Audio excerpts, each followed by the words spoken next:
The recovery laws in India are being applied wrongly, especially with relation to limitation under the three main recovery laws, namely the SARFAESI Act, the IBC and the RDB Act. The interconnection between the three laws on limitation have not been properly understood, and the honorable judiciaries in this country has avoided answering this issue. Under the SARFAESI Act, Section 36 of the SARFAESI Act says limitation shall apply to measures taken under subsection 4 of Section 13, and all the securities given are treated as financial assets, implying the limitation period of 3 years. Now the question that arises is, when does the limitation start under the SARFAESI Act? Under all the three acts, in fact, Article 137 of the Limitation Act applies, prescribing a period of 3 years from the date when the right to apply first accrues.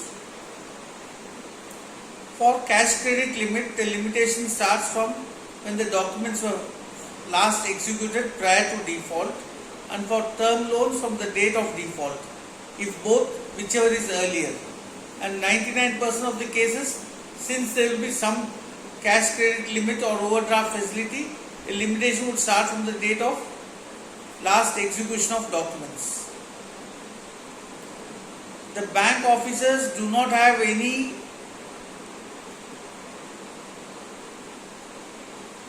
leeway in declaring the account as NPA.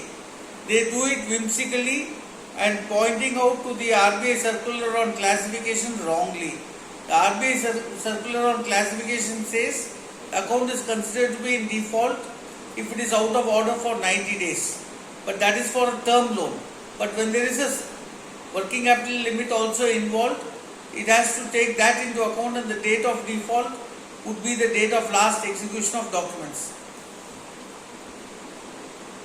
A big thing which has been going on is the write down of the portfolios of the borrowers who have become 3 years old. The RBI, by asking the banks to provide for 100% of the amount to be provided for at the end of 3 years, is indirectly saying that the right to recover the money has been lost.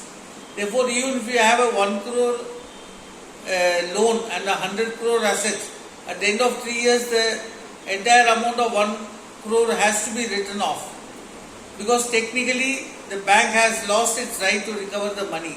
This factor has been played wrongly, and it's going to affect the entire Indian banking business adversely once it comes out.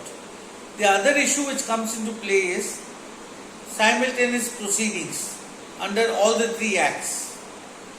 Whenever simultaneous proceedings take place under the three acts, it will attract Order 23 Rule 2 of the CPC. Section 14 of the Limitation Act applies when people take simultaneous proceedings on the direction of the court. Order 23 Rule 2 comes into play when simultaneous proceedings are adopted by the bank on its own. Therefore, if there are two proceedings going on, the second proceeding shall be deemed to have commenced on the same date as that of the first proceeding, without taking any other benefit of any other section of the Limitation Act. Therefore, for example, if the date of default is 4/9/2013 and an OA has been filed on 5/5/2016, the starting date of limitation for the OA also shall be deemed to be 4/9/2013 only, and not 5/5/2016. And if it had been filed, say in 8/10/2016, it would be barred by limitation. Now the other effect is what happens if there is a SARFAESI action initiated in time but not completed, and the OA is filed before the time limit under the SARFAESI Act has expired. In this case, the explanation to section 52 of the Transfer of Property Act would come into play.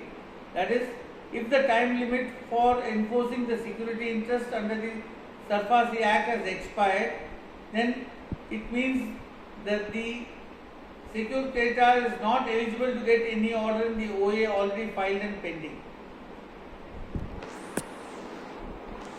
In the case of the IBC, Order 23 Rule 2 has been made explicitly applicable in each and every case where whether it is a singular action or multiple proceedings. While subsection 6 of section 60 of the IBC, which will be taken up in a detailed manner shortly.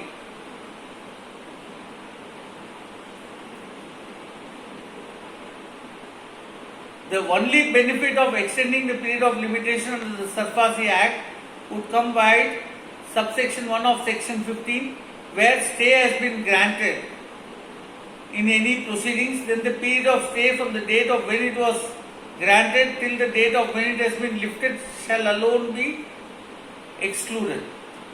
The effect of subsection 1 of section 3 of the Limitation Act is that it expressly precludes the exclusion of time on a ground outside the Limitation Act.